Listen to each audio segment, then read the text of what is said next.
liggéey bi commencé ngeen ko depuis ce matin tey ci suba parce que nee naa li ma jublu ci liggéey bi mooy ne il faut que ñu xam ne ab parti lañu Alliance pour la République APR ab parti bu mag a mag lañu malgré li nit ñi di wax parce que parti bu juddu nekk président de la République ca ëllëg sa parti bu mag la ku ko neex wax du mag waaye parti bu magay am loolu moo tax ma ni ñu ngi ci coalition dans le Sénégal autour de Macky Sall autour de l'Alliance pour la République donc il fallait que balaa ñuy jublu ci ay élections ñu toog wane suñu bopp wane ni ñun ñooy parti au pouvoir wane ni suñu président liggéey na Sénégal kon dañu war a am fierté wane suñu bopp looloo tax ma ni balaa ñuy jublu ci élections yi ñuy jëm te buñ ciy dem coalition la ñuy àndal parce que tout simplement Macky Sall kuy woote coalition la laaj na ñun ñu toog suñu diggante mbóot yi ci war ñu waxante ko li ñuy jëmale kanam ak nu ñuy falee président Macky Sall ñu waxtaanee ko loolu moo indi jotaay bi moo tax mu bëggoon mu doon yendu yàlla barkeel na ko mu doon yendu defe naa ku ne añ na ci ñu ngi yeggali liggéey bi tey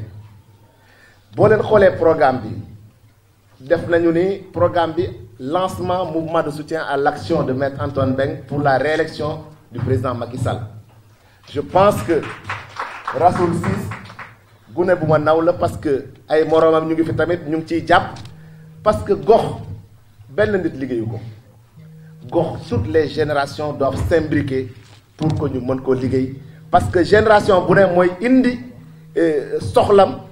indi li mën a faj soxlam comme proposition ñu dajale loolu yëpp ce qui fait que boo ciy defar un programme tu auras un programme qui épousera l'ensemble des contours des préoccupations de la commune bu doon man rek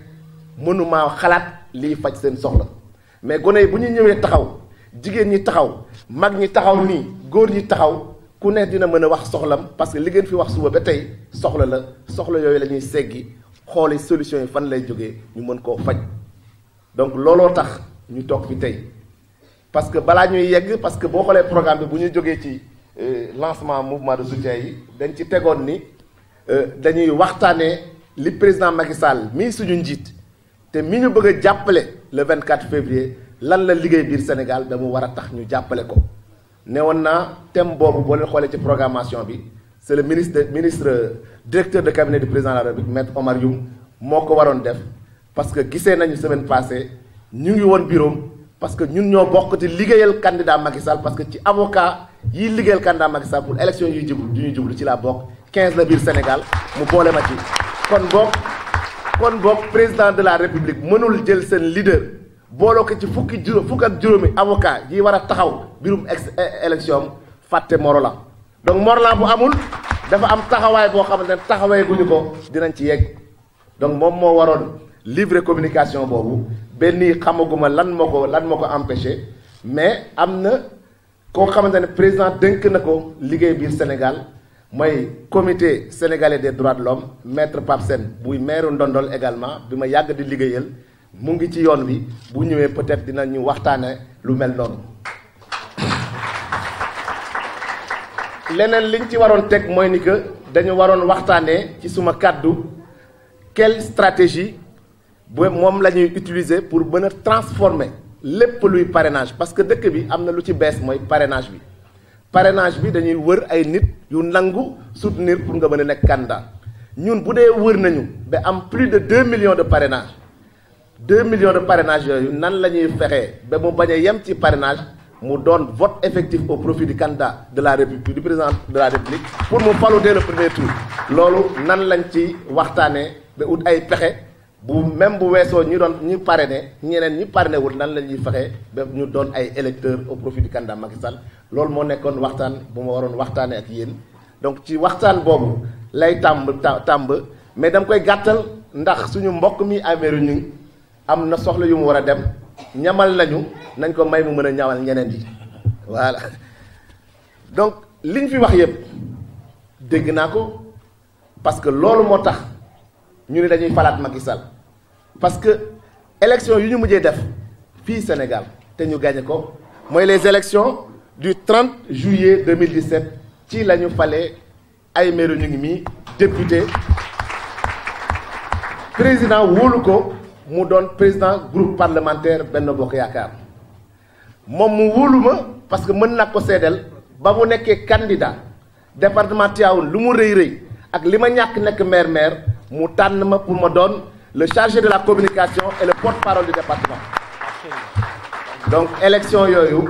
man maa nekkoon chargé de la communication du département et porte-parole. Donc ñu ànd ba bi ñuy mujjee meeting ca Fulum. kooku bu la wóoloo waa Luxus ñëw am soxla bëgg mu doon seen parrain gàmmu bëgg mu recevoir leen ñu jëlee leen Morlan ba Dakar yóbbu leen assemblée nationale mu recevoir leen ñu poser précaution courant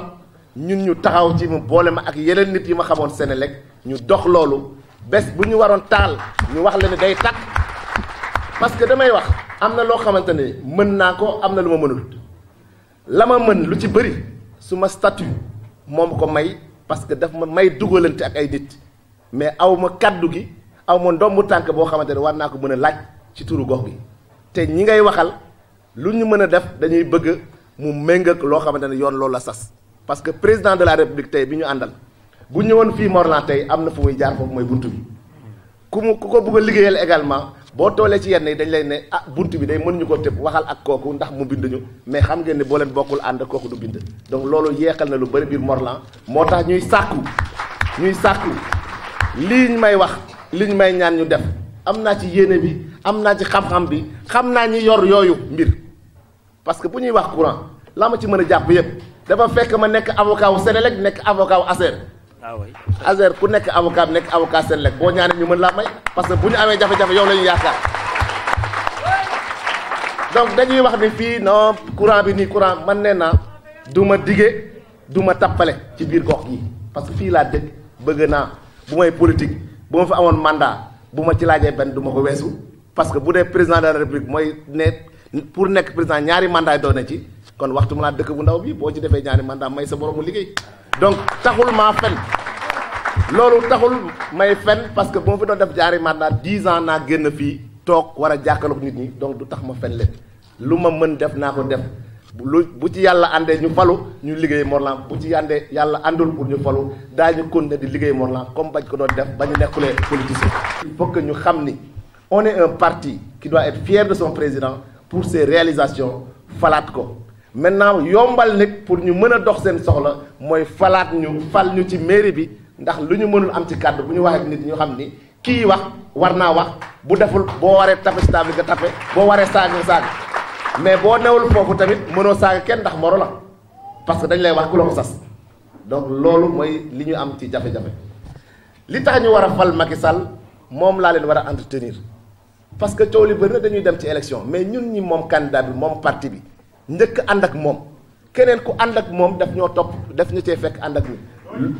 lu tax ñu war koo fal ñun ñoo ko war a njëkk xam mën koo yéegee nit ñi man dama ne ñetti ponk moo tax ñu war a mën a fal Macky Sall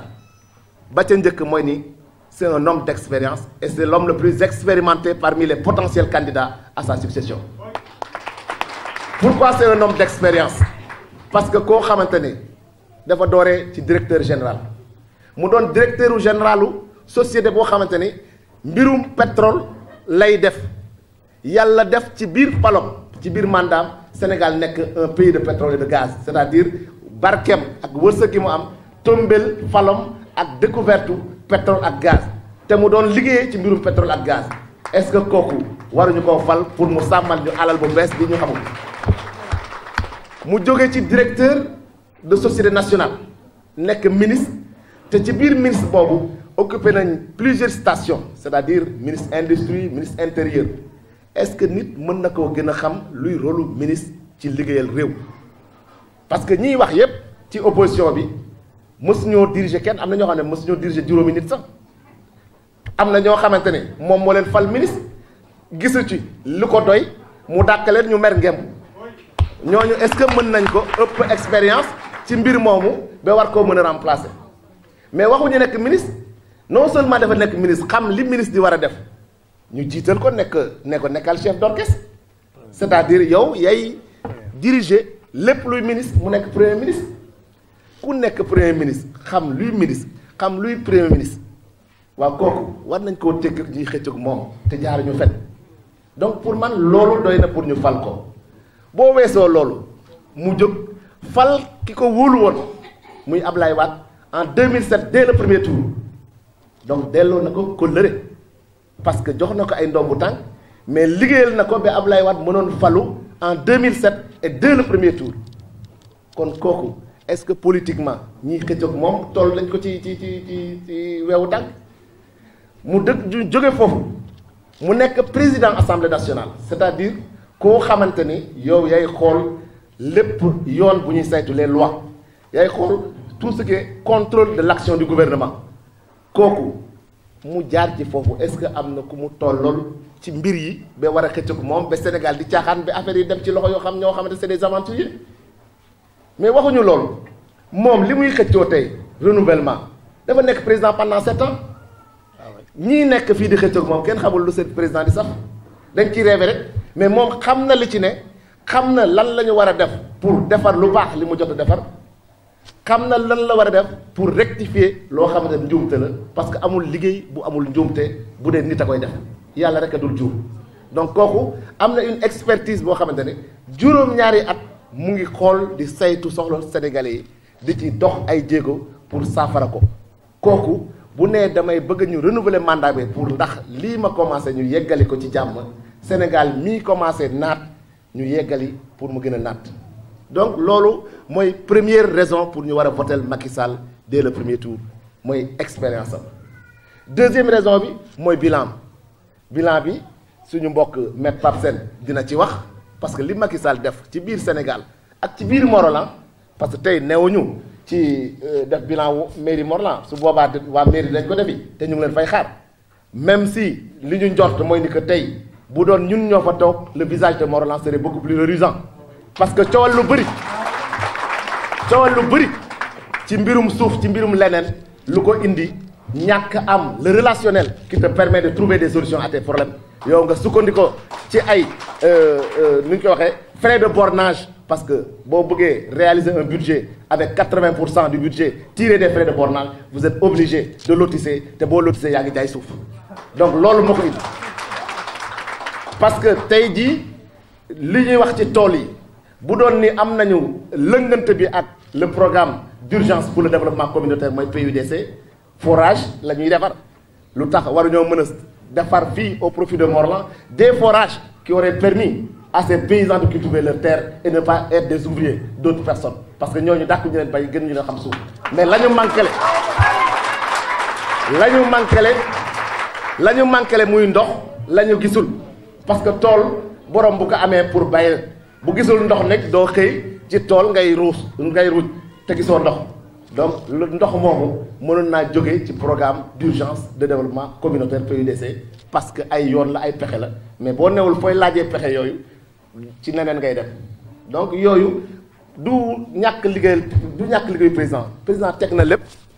teg na lépp loo xamante ni boo xamee yoon yi di nga jot ci mbir yi te say population du ñu sonn donc Me Pape Sène dina ci delluwaat beneen biñ ciy teg te foofu lay mujjee parce que ay gan yu am makaama te am soxla yu bëri mooy les 5 initiatives yu président de la République teg ci table bi ne buñ ma falaatee ci lii lay song pour mën a équilibrer la ma jot a def parce que la muy def réaliser na lu bëri ay terre ay autoroute ak lu ne mais nee na buñ ko falaatee première action ci jeunesse la koy teg c'est-à-dire l'emploi des jeunes parce que la prise en charge des jeunes dafay jaar ci éducation jaar ci formation jaar ci emploi jéego yu mu ci def kenn xamul nu mu day mais suñu école dafa am lëj-lëj yoo xamante ne c'est lié à un système boo xamante ne bu ñu patient wul doo gis liggéey bi ci joni fekk alal ju bëri sànku na ci mais moom taxaw na pour jël en charge la préoccupation des jeunes à travers la formation l'emploi l'éducation donc loolu ku la ko dig te mu ngi teg ay infrastructures yoo xamante ne fa la ñuy jëmee war nañ ko mën a jàppale wateel ko deuxième initiative bi mooy l'économie sociale et solidaire pour compléter les services de la DER parce que dafa def ay projet DER mooy délégation à l'entrepreneuriat rural c'est-à-dire jigéen ñi ñu ngi koy wax lii dal na suma xel cette organisation bu continuer comme ni ñuy waxee ni réunion yi ñu koy def ba ñu xam kan lay ñuy waxal qui est l'interlocuteur des femmes c'est-à-dire ñu mën a toog Morlan ñu ni responsable des femmes de Morlan telle personne la mu xam ne bu jëlee engagement bi jigéen yëpp lay concerné ñu ni responsable des jeunes de Morlan telle personne la bu jëlee engagement jeunes yëpp lay engagé. À partir de ce moment on peut aller vers les sources de financement parce que xaalis bi mayewuñu ko sarexuñu ko parce que dañ koy leble pour nga liggéey mën a fay ba mën a liggéeyloo ñeneen parce que si on est dans le désordre on ne peut pas aller emprunter de l'argent on ne peut pas mënuñu lebi xaalis te nekkuñu dans une organisation bu xamante ni crédible na bu ñu lebee yaakaar ne mën nañ ko delloo sinon bu ëllëgee bu ñu fi yóbbu nit kaso ñu naan maître moo ko dugal ci leb donc lii ma gis bu continuer ñu organiser wu à partir de ce moment on aura les moyens d'aller vers ces sources de financement ñaan nit ñi ñu financer parce que dans la deuxième initiative du président moom dafa am package boo xam ne dañ ko destiné ci formation c'est-à-dire boo amul woon xam-xam sax DER war laa lebal xaalis am na package boo xamante ne c'est destiné à la formation yow lañ la jox nan nga ko mën a utiliser ba njëriñ sa bopp ba mën a créer loo xamante ne dina wàññi ñi amul liggéey kooku ku am coofeel bu mel noonu ci jeunesse est-ce que war nañ koo bàyyi ginnaaw. Troisième point bi préparation à l'économie numérique parce que li xew tey ñoom Rasoul li ñu wone à travers le mouvement de soutien dooleel Maître Antoine Diome dans les réseaux sociaux wane na ni le numérique est un espace boo xamante ne tey jii buñ ci jàppee mën nañ ci créer liggéey yu bëri pour la jeunesse loolu suñu njëriñ la on a des ingénieurs dans ce domaine et je peux citer comme exemple Évariste Mbengue mii toog ci salle bi di ñu déglu il est dans ce domaine mu ngi koy liggéeyal ñeneen donc buñ ci amee organisation daf ñuy jàppale donc on a les ressources humaines au niveau de Morlan pour mën leen concilier récupérer ce qui est captable en termes de projet mais il faut et je le répète il faut toujours une organisation man à moi seul sans cette organisation que je sentirai derrière moi je ne peux porter aucun projet parce que ce projet ira vers l'échec j'ai besoin de voir Morlan derrière moi pour m'engager avec eux vers ces projets de développement. Quatrième initiative du président de la République c'est la réalisation du PSE vert où c'est une lutte pour la régénération des forêts Morlan xanaa loolu ñun lañ njëkk a concerné suñu àll bi nañ ko nawee woon bi maam yi nekkee fii mais non seulement toppatootuñu ko mais bu ñu yeexee mu doon ay lotissement alors président de la République dafa ne am na benn économie buy tirer ci agroforestier donc nu muy def ba sàmm ko ñun ñoo ko ci war a njëkk jàppale pour ñu mën a reboiser notre forêt là retrouver la verdure d'antan et faciliter notre accès à une bonne pluviométrie parce que ñàkk garab ñàkk reboisement moo ñu indee lii jur suñu tool yi di dem ci condition xam ne kenn d'accord ci ñun donc loolu c'est une initiative qui arrange Morlan ñun dañ ci war a takku pour jàppale président de la République bu falaatoo mu doon une priorité. La dernière initiative et je vais terminer presque par là sur les raisons pour élire le président de la République c'est l'industrialisation qui est la clé essentielle de la transformation de notre économie. tali yi defar nañu leen aéroport yi defar nañu leen Air Sénégal International taxaw na ak ay avion donc jokkalante bi yomb na donc ku taxawal industrie fu mu toll nii di nga njëriñu parce que conditions yi ñu nekkoon boo fi créé woon industrie mu ngi mel ni Morlan bu njëkk rek ba ñu amee tomate yi amuñu woon yoon mais dafa doon nëb fii da nga bay ba sonn mais mënoo ko écouler parce que amoo yoon way jaar pour yóbbu sa liggéey bi ñu amee télé bi malheureusement l'eau n'a pas suivi et nos autorités n'ont pas suivi l'évolution du monde parce que ndoxu taw bu amatulee te nga doon une commune à économie majoritairement agricole da nga war a topp mouvance bi substituer l'eau de la pluie à l'eau bu ñuy exploiter par la terre à travers des forages alors que autant de forages et plusieurs forages desservent Dakar à partir de Morolan mais lu ci am mooy nii léeg-léeg ndox bu ñàkkee manqué bëri na lool waa Paxam kuy maa ngi leen di masaw seen coono maa ngi koy yëg waa Tiwun Tàngoor maa ngi koy yëg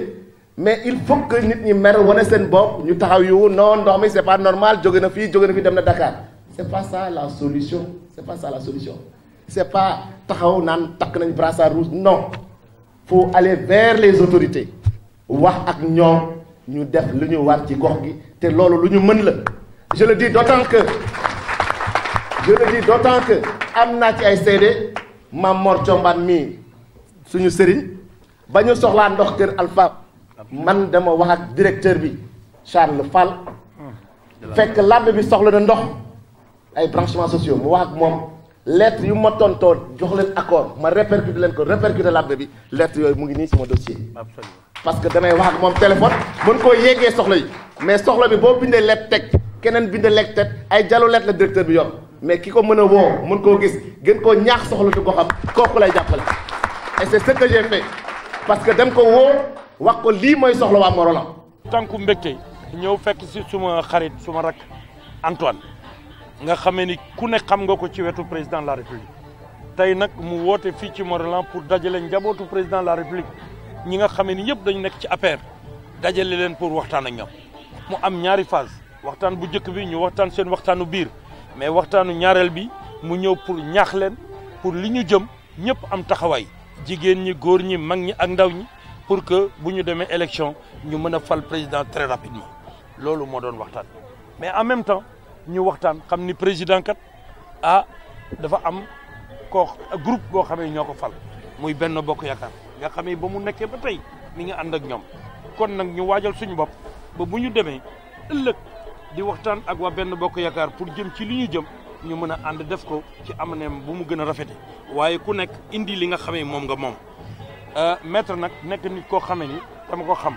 mu dëkk ci réew mi dëkk fii am xam-xam mais ba pare bëgg tam goo xam kooku nag saa bu la wooyee da ngay ñëw wuy ci ko ànd ak moom ci liggéey bi surtout nag bu ngeen bokkee kilifa kon nag loolu moo tax ma ñëw ñaareel bi yëf bi mooy ñu wax ko mooy élection yi ñu jëm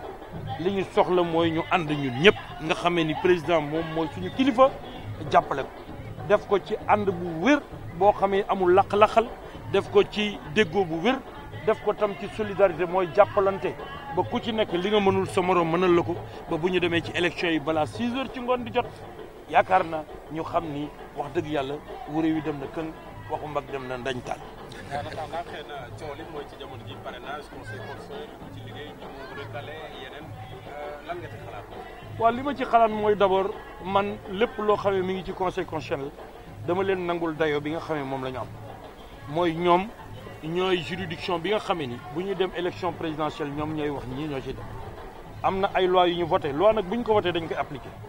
man mii ci ñi doon voté loi yi ci la bokk def naa sax amendement pour wax ni bu ñu def benn taux nañu def 0,8 ba 1 xam nga loolu li ñu ci jublu mooy bu amee ay erreur yu yam ñu mën ko remplacer te du tax ñu def waaye nag parrainage yombul de ñi jàppoon ni ay fala la yombul parce que parrainage il faut nga xam nit ñi damay wax ni politicien bu àndul ak ci mbokkam am base mënoo def parrainage bu wér da ngay mën ngaa dox nag ci nit ñi dajeeg nit mu nax la naan la man groupement laa yor ngay bind rek fekk li ngay bind xamoo ci dara waaye parrainage maa la wax ni yombul comme vote la képp koo xamee ni am nga ko ci parrainage te mu wér jàppal ni bu bis baa yow lay woteel loolu moo gën a wér. ñu bëri ñu ngi ŋàññi conseil constitutionnel ci jamono ji ci li mu doxal. waaw mais xam nga ŋàññi boo xamee ni yow ki ngay wax du la tontu waaye bu lay tontu daal moom dina la indil këyit bu wane ni lii moo tax mu génne la waaye loolu yomb na ate xam nga wax ci mbedd moom dafa yomb waaye yow ki ngay wax ak di ko ŋàññi saa bu lay jox dara da lay jox firnde maanaam bu la dàqee dana liste baa ngi nii du dañu waxoon ni bu kenn demati waaye ñi ñu recalé matoon nañ ñett du ñu ngi wuti ay parrainage di complète moo lay wan ni yëf yi coow politique moo ci nekk